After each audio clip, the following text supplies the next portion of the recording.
오늘 우리에게 주신 하나님 말씀은 요한복음 4장 46절에서 54절까지 말씀입니다.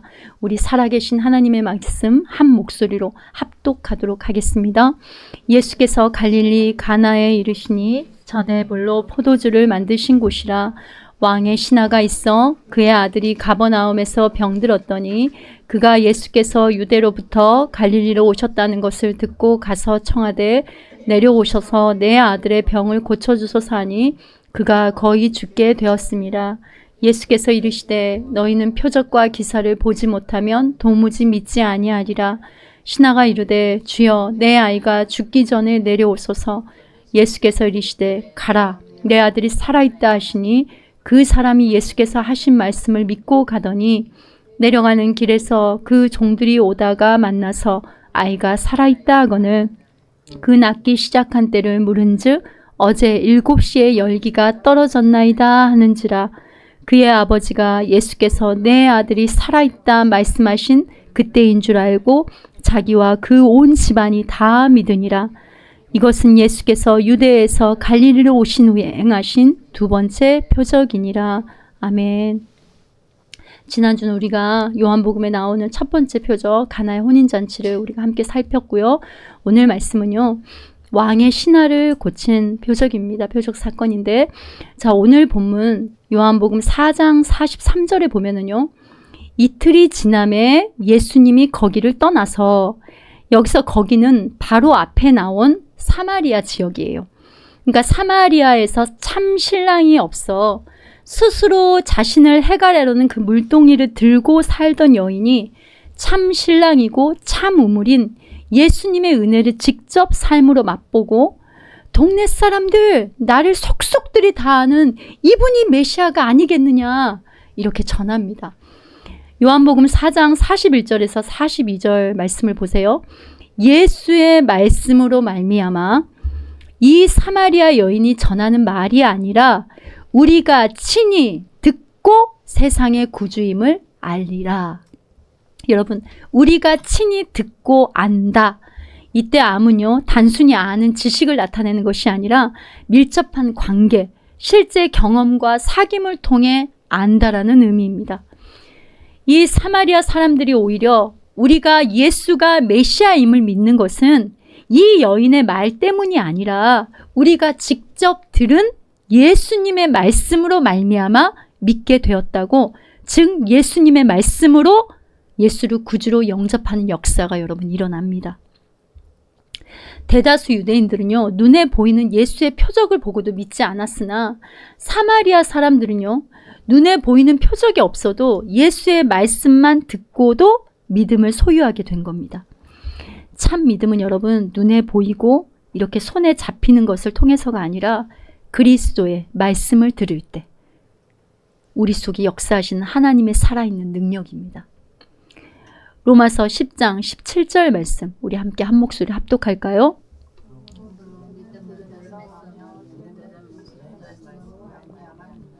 아멘. 여러분 근데 이와는 반대로요.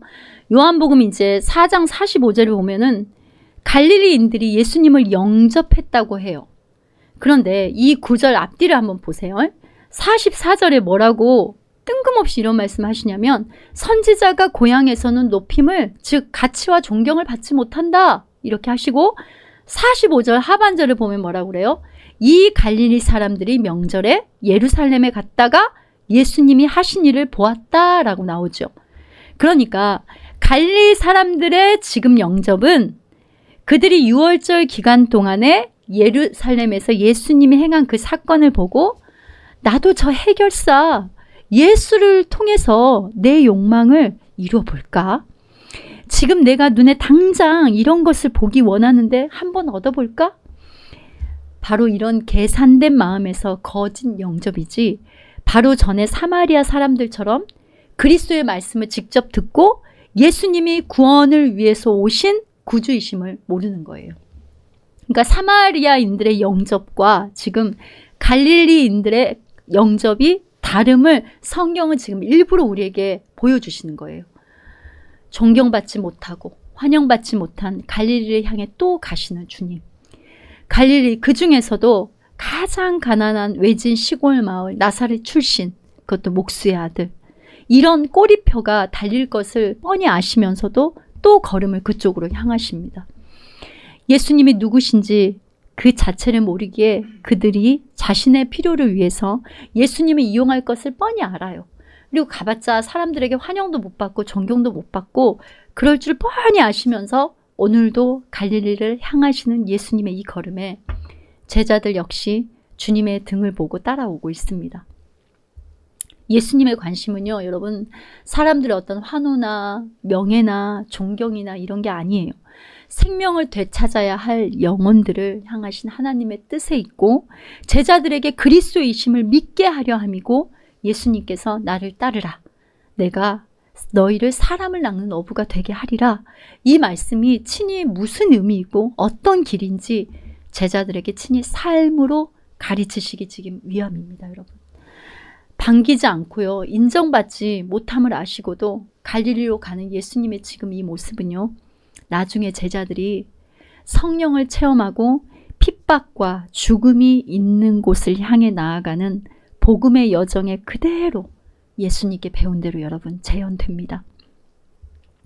예수님을 빛으로 깊이 만난 사도 바울 역시 여러분 사도 바울의 말씀의 강단은 어디였습니까? 감옥이었어요. 감옥. 예루살렘에서 죽음이 기다린다 할지라도 내가 달려갈 길과 주 예수께 받은 사명을 향해 나아간다고 했습니다. 그러니까 지금 예수님이 가고자 하는 목적지는요. 전에 물로 포도주를 만드신 가나예요. 똑같은 지금 가나 지역을 향해 가고 있어요. 그러면 왜 예수님은요. 제자들을 데리고 첫 번째 표적인 가나의 혼인잔치가 있었던 갈릴리 가나로 향하실까요? 왜 오늘 살아계신 하나님의 말씀은 저와 여러분을 데리고 다시 갈릴리 가나로 향하실까요? 예수님이 제자들과 가나를 향하는 이 시간에요. 생사가 걸린 침이 바짝바짝 마르는 절박함을 가지고요. 가나에서 30km 떨어진 갈릴리의 수도인 가버나움에서 오는 길이 가나까지 오는 길이 험한데도 예수님을 향해 달려오는 한 사람이 있어요. 누구냐면 병든 아들을 가진 왕의 신하입니다. 우리 요한복음 4장 46절 한 목소리로 합독합니다. 예수께서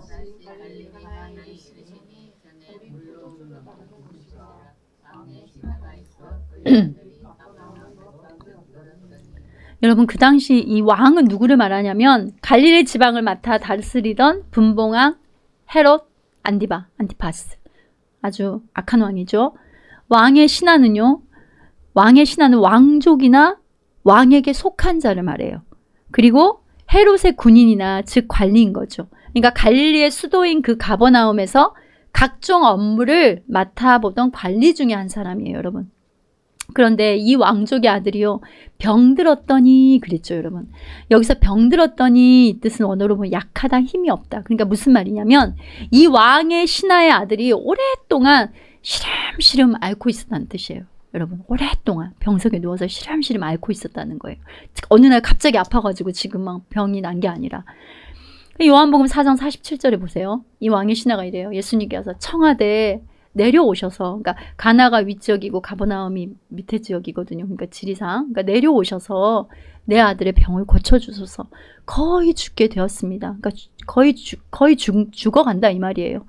근데 여러분 청하되 예수님께 계속해서 내 아들 좀 고쳐주세요. 제발 좀 고쳐주세요. 이렇게 절박한 심정으로 반복해서 간청했다는 의미예요. 여기서 죽게 되었다 그랬잖아요. 죽게는 부패하다는 거예요. 그러니까 시들라 말라 죽다라는 뜻이에요. 그러니까 고치지 못하는 중병이란 뜻입니다.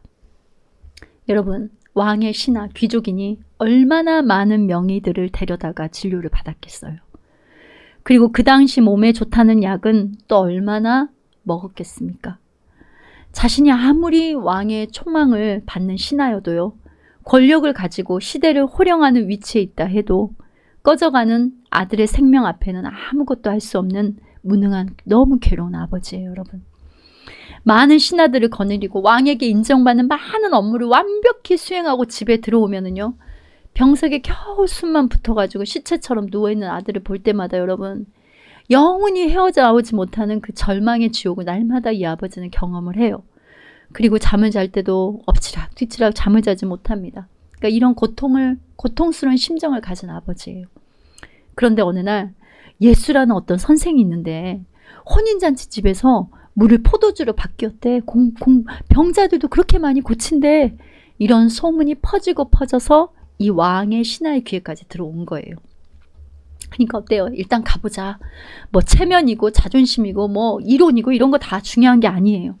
병든 아들을 가진 아버지는요, 아들 살릴 뭐밖에 없게요. 생각밖에 없는 거예요.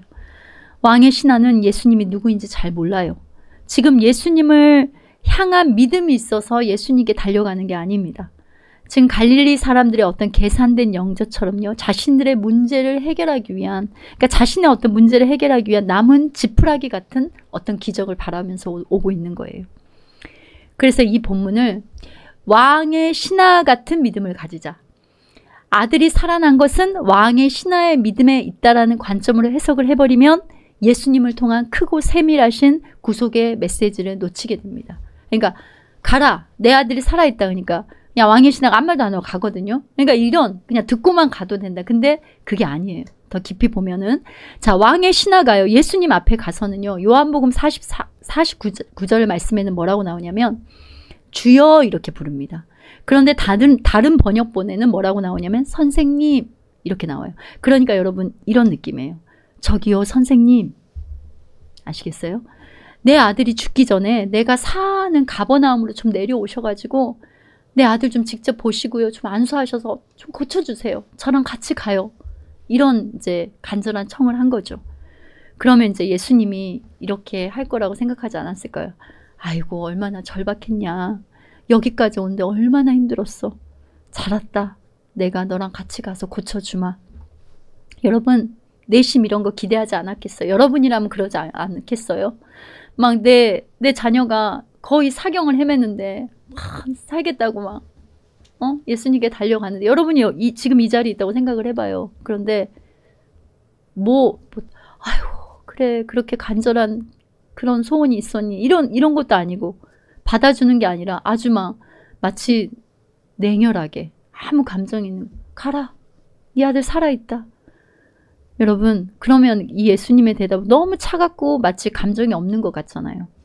그러니까 그곳에 있는 제자들, 갈릴리 사람들, 이 왕의 신하들도 다 들으라는 식으로 이렇게 말해요.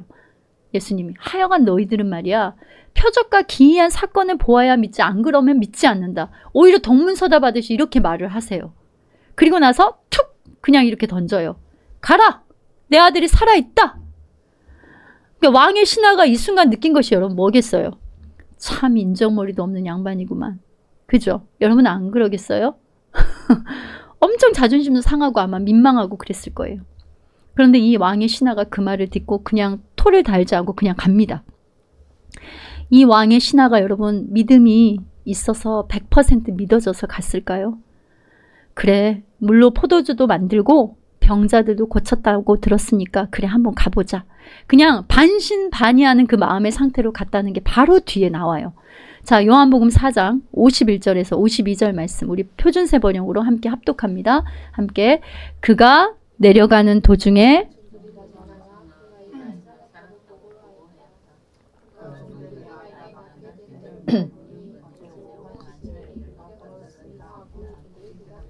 그러니까 집으로 지금 가는 길에 아들이 살아났다고 소식을 들고 오는 종을 만난 거예요.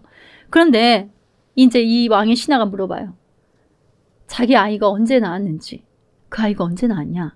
그랬더니 이 이제 종이 뭐라고 하냐면 예수님이 가라, 내 아들이 살아났다라고 하는 이 정확한 바로 그때였다는 거를 그때서야 알게 되는 거예요. 아, 그러니까 뭐냐면 우리나라 시간 오후 1시 정도 얘가 살아났습니다. 이렇게 말을 해요. 그러니까 이 왕의 신하가 예수님이 가라, 내 아들이 살아있다. 이렇게 말한 바로 그때인 거를 아는 거예요. 실제 알게 된 겁니다. 그래서 요한복음 4장 53절에 보면은 온 집안이 다 믿게 돼요. 그러니까 이 왕의 신하는 예수님의 말씀이 실제 경험된 체화된 사건을 통해, 체화됐다는 게 무슨 뜻이에요 여러분? 내가 경험한 믿음의 사건이 됐다는 말이에요. 자신과 온 집안이 다 믿게 된 겁니다 여러분. 예수님 말씀으로부터 나온 생명력과 능력이 오랜 병으로 죽어가던 왕의 신하의 아들도 살리고 왕의 신하의 믿음도 온전하게 세운 겁니다. 여러분, 근데 이 비슷한 장면이 구약에도 나오죠. 혹시 생각나는 인물이 있습니까? 누구? 장까지 맞았어요. 장군? 나아만 장군. 그죠? 나아만 장군. 자, 나아만은요, 베나닷의 군대 장관으로 큰 영화를 누리는 자예요. 그러나 그 명예와 특권이 그에게 아무 소용이 없어요. 왜냐하면 지금 문둥병에 걸려가지고, 나병에 걸려가지고 집안에서 갇혀 지내야 되는 신세가 되는 거예요. 근데 이스라엘에서 포로로 자기 집에 잡혀온 그의 아내의 몸종인 한 소녀를 통해서 하나님의 선지자 엘리사에게 가면 병이 나을 수 있다는 말을 들어요. 그래가지고 엘리사에게 갑니다. 그런데 엘리사가 그렇게 나아만이 먼 길을 왔는데도 콧배기도 안 내다봐요. 그러니까 얼굴도 안 내다보고 오늘 본문의 예수님처럼 그냥 툭 요단강 물에 가서 7번 몸을 씻으라고만 어때요? 종을 통해서 말을 해요. 내가 그래도 권력과 명예가 있는 군대 장관인데 나와서 얼굴도 안 비치고 인사도 없고 정중한 설명도 없어. 자존심이 상해가지고 이거 뭐 강이 요단강 물밖에 없냐? 막 이런 이제 막 이런 마음들이 올라오는 거죠. 내가 이 구정물에 들어가서 차라리 목욕을 하더니 다메섹에 있는 근사하고 깨끗한 강 가겠다. 나 정도면 그런 강이 어울리지. 이제 열받아가지고 김을 푹푹 품으면서 이제 돌아가려고 합니다. 그러나 하나님은요, 여러분, 다메섹에 있는 강이 아니라고 하세요. 보기에는 구정물 같으나 말씀하신 바로 그 요단강입니다, 여러분. 그러니까 다른 강의 씻음을 지금 하나님은 말하고 있지 않아요. 가나안을 가기 위해서 여러분 반드시 건너야 되는 강이 뭡니까, 여러분? 요단강이잖아요. 그죠? 그러니까 요단강 물, 그리고 7번, 즉 완전한 죽음과 완전한 씻음은 인간 편에서 보면은 사람의 이목과 마음을 끌 만큼 화려한 강의 모습이 아니라 인간의 더러운 구정물과 죄의 모든 똥물을 뒤집어 쓴 모습으로 장차 오실 예수님에게만 완전한 구원이 있음을 말하고 있는 거예요. 나병으로 인해 하나님을 만난 나아만은요, 하나님의 방식을요 실제 삶으로 경험을 했어요. 그리고 체화된 믿음을 선물로 받게 된 겁니다. 그래서 어때요? 그 신하가 병이 나으려면 뭐든 못하겠습니까? 한번 믿자야 본전인데 들어가 보시죠. 그래서 7번에 들어가잖아요. 여러분, 급기야 나아만은요, 이스라엘의 한 분, 하나님 외에는 어떤 신도 없음을 고백하고 엘리사에게 대가를 지불하려고 해요. 근데 엘리사가 그걸 거절합니다. 여러분, 엘리사의 그 나아만의 대가를 거절은요, 결국 구원의 은혜는 우리가 값으로 매기거나 살 수 없는 하나님을 통한, 예수 그리스도를 통한 하나님의 전적인 은혜의 선물이라는 거예요. 근데 그래서 이제 거절을 하니까 나아만이 이렇게 말을 해요. 그러면 여호와께 제사를 드리기 위한 제단을 쌓는 기초로 사용할 노새 2마리의 실을 흙을 좀 달라 그래요. 그걸 내가 흙이라도 좀 갖게 해달라고 그래요. 여러분, 참 이 부분에 대해서 나만 이 이야기를 읽다 보면 이 부분에 대해서 참 울컥하게 올라옵니다. 자, 쉬운 성경으로 열왕기하 5장 18절을 보세요. 이제 노새 2마리의 실을 흙을 좀 가져가게 해달라고 해놓고 이래요. 그러나 엘리사에게 이런 부탁을 해요. 여호와께서 한 가지만은 용서해 주기를 원하는데 내 주인이 님몬 신전에 들어가서 예배할 때는 내 부축을 받아 신전에 들어갑니다. 그러니까 우상의 신에, 이방신에 절할 때 그때 나도 어쩔 수 없이 머리를 숙여야 하는데 이것만은 여호와께서 용서해 주기를 원합니다. 이렇게 하나님께서 하나님을 경험하고 나서 이렇게 부탁을 합니다. 그러니까 기도 부탁을 하는 거죠. 그는 자신이요, 왕의 신하된 도리로서 어쩔 수 없이 그 명령을 따라야 하는 거예요. 그런데 그런 자신을 하나님께서 용서해 주시기를 간청하는 거예요.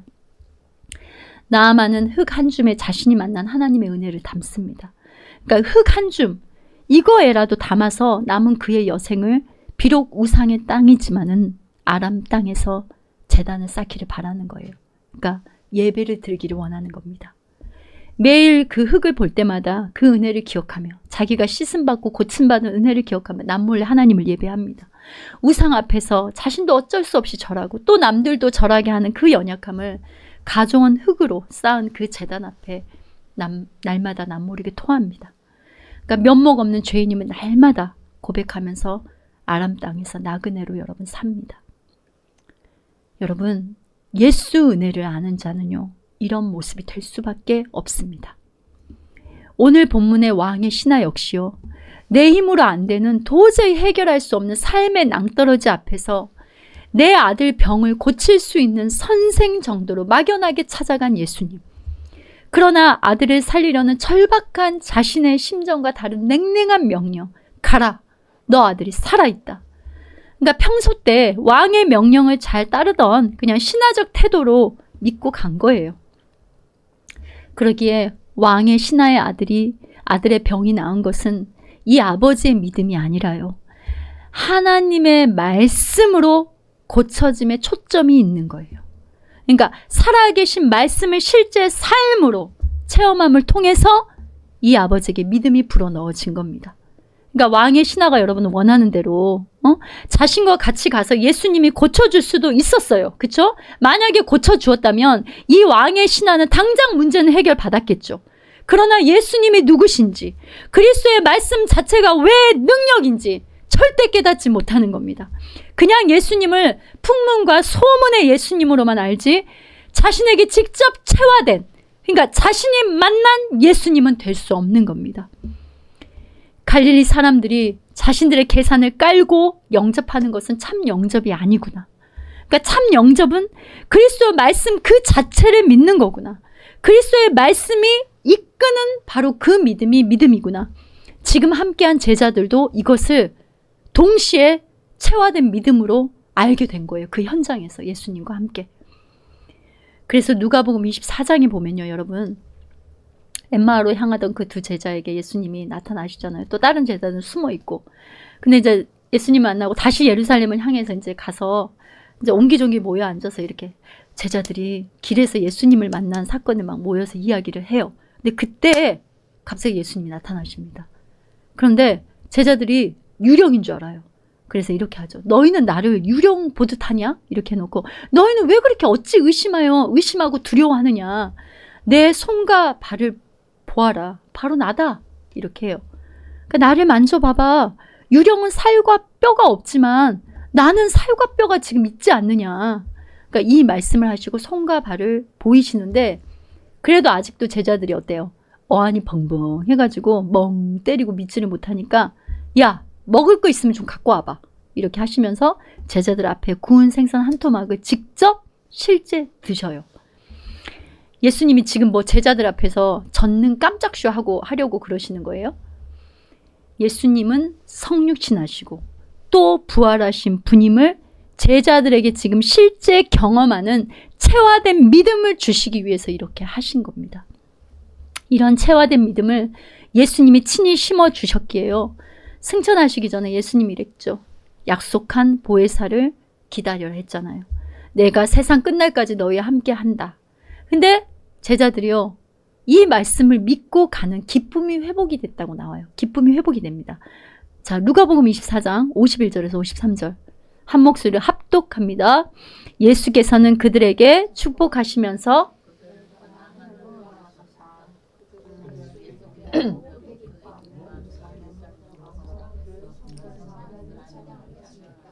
여러분, 그 예수님의 말씀을 믿고 크게 기뻐하며 예루살렘으로 돌아가 이러죠. 그러니까 제자들의 예수님의 말씀만을 듣고 큰 기쁨으로 예루살렘으로 돌아가는 이런 계기를 갖도록 기억나게 하는 체화된 믿음의 표적이 바로 왕의 신하의 아들을 고치는 말씀인 거예요, 여러분. 그러니까 그때 예수님은 왕의 신하가 예수님 말씀을 믿고 가게 하셨지. 그래, 말씀만으로도 그 아이의 생명을 살려주셨잖아. 그 아이와 같은 시간과 공간 안에 있지 않았지만은 말씀만으로도 그 아이를 고치신 분이 예수님이잖아. 생명을 찾아주신 분이잖아. 그리고 물을 변하여 말씀만으로도 포도주로 만드신 분이잖아. 제자들은 이걸 체험을 했잖아요. 체화된 믿음을 예수님이 밀어 넣어 주셨잖아요. 그러니까 먼 훗날 예수님은요, 제자들을 위해서 그러니까 제자들의 믿음을 위해 오늘 제자들의 시 공간을 초월하여 살아서 역사하시는 예수님의 말씀을요, 체화된 믿음으로 경험하는 현장에 지금 있게 하신 겁니다. 그리고 그 말씀을 오늘도 우리에게 여기서 들려주시는 거예요. 여러분, 그래서 믿음은요, 예수님을 통해서 거저주신 선물인 겁니다.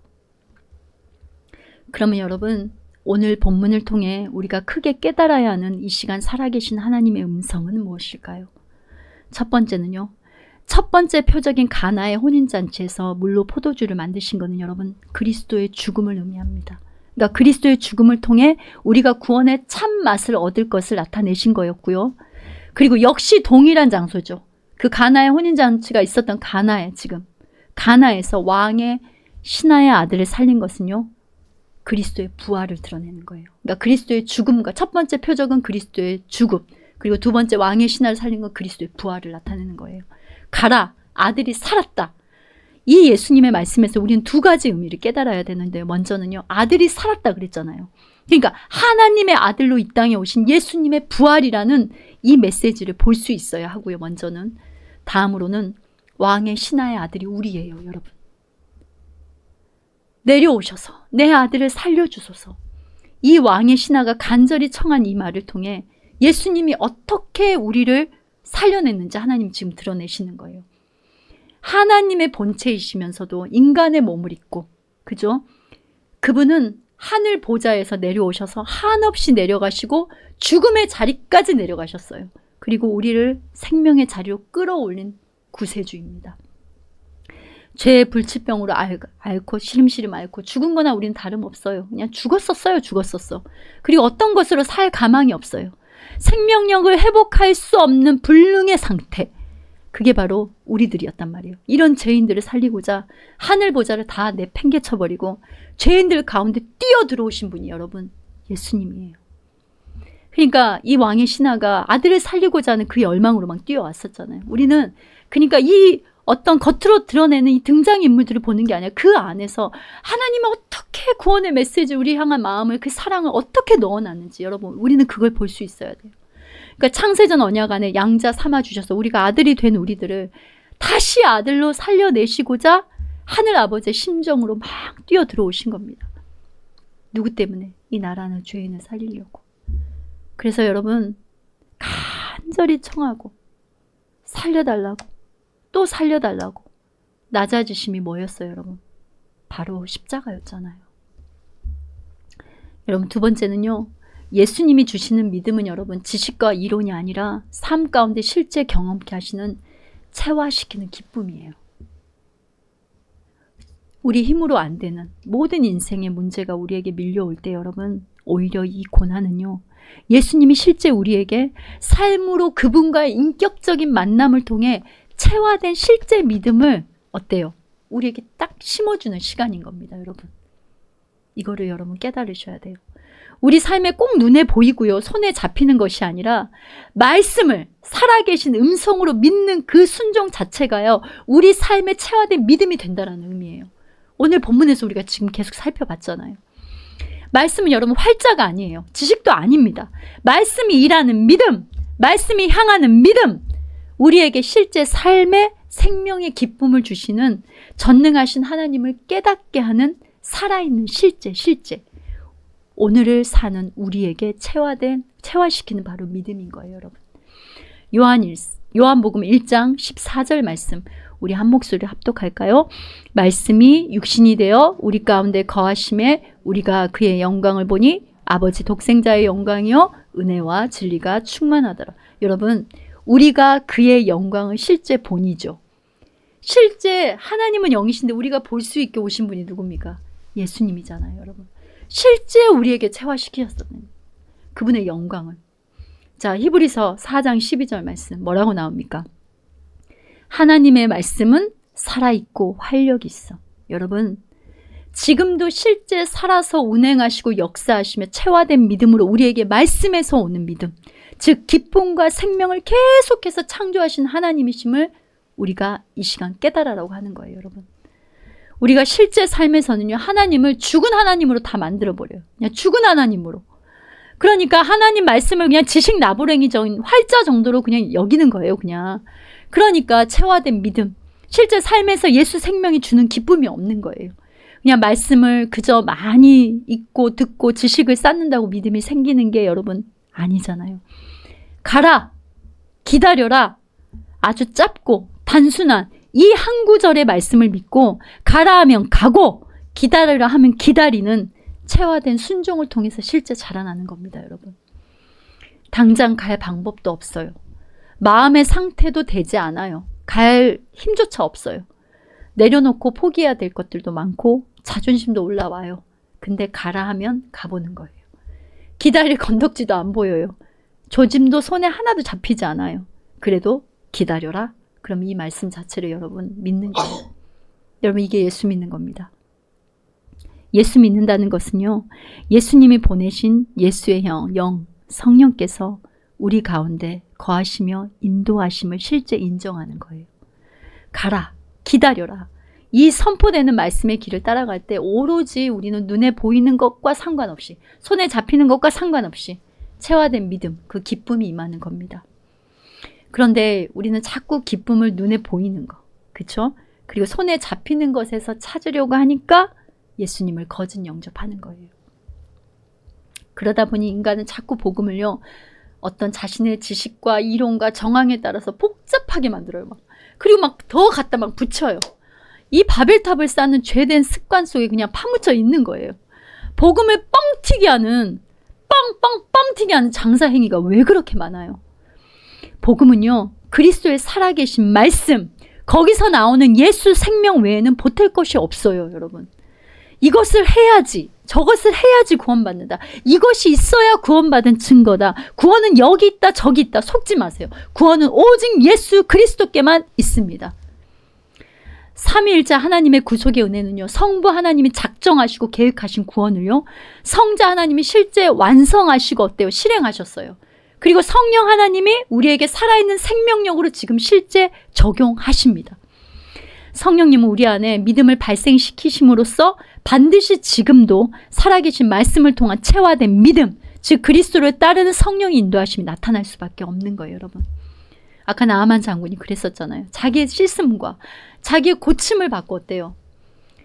엘리사에게 그 대가를 지불하려고 하면 거저 주신 은혜니까 그렇게 안 하는 거예요. 하나님의 말씀 그런 걸 다 말씀하는 거예요. 그런데 그 흙 한 줌이라도 들고 가서 하나님을 예배하고 면목 없는 죄인임을 고백하려고 하는 그 마음, 이렇게 변화가 나타날 수밖에 없는 겁니다, 여러분. 구원받은 자가 누리는 그리스도를 따르는 체화된 믿음, 다른 말로 연합의 기쁨, 또 다른 말로 하면은 자기 의가 아니라, 자기 의에서 나온 행위가 아니라 그리스도의 의를 덧입어서 믿음이 일한 행함, 그것이 나타나는 거예요. 그래서 오늘 실제 살아있는 부르심의 삶 가운데 그리스도와 연합의 삶을 체화된 믿음으로 갖게 되고, 그게 또 기쁨임을 깨달아가는 거예요. 여러분, 그런데 우리는 연약하고 부족한 투성이에요. 믿음이 왔는데도 그게 믿음인 줄 모르고 내 감정과 경험 선에서 예수님을 믿는다고 할 때가 많아요. 여러분 그러지 않아요? 그러니 스스로 내가 믿음이라는 기준을 정해놔요. 그래서 어쩔 때는 내가 나를 볼 때 믿음이 있는 것 같아. 근데 어쩔 때 보면은 이래가지고 구원 받겠나? 이렇게 잘못된 구원관에 또 빠지는 거예요. 여러분, 구원에 어떤 것도 보탤 것이 없는 100% 거저주신 그리스도의 의를 덧입혀주신 믿음은 우리 안에 하나님이 거저 넣어주신 은혜의 선물입니다. 또 실제 삶에서 체화된 믿음으로 그리스도의 생명과 사랑과 능력을 경험케 하시며 자라게 하시는 믿음이 일하는, 오늘을 살아내는 그 자라감의 믿음을 우리 안에 성령께서 날마다 불어넣어 주심을 여러분 믿고요. 연약할수록, 또 오늘 부족함이 발각될수록 성령의 임재와 충만을 늘 구하며 말씀을 믿는 믿음의 걸음을, 비록 여러분 부끄러운, 때로는 부족한 순종일지라도 또 걸어가는 거예요. 오직 주님만이 소망이고 예수님만이 우리의 모든 것 되십니다. 제자들이 기쁨으로 예루살렘을 다시 향했듯이 오늘도 실제 살아있는 체화된 믿음이 되게 하시는 주님의 선하심을요, 말씀으로 받고 믿고 기쁨으로 우리에게 주어진 믿음의 자리로 다시 오르는 임재의 한 주간이, 그리고 이 나그네 여정의 시간이 되시기를 주님의 이름으로 여러 번 축원합니다.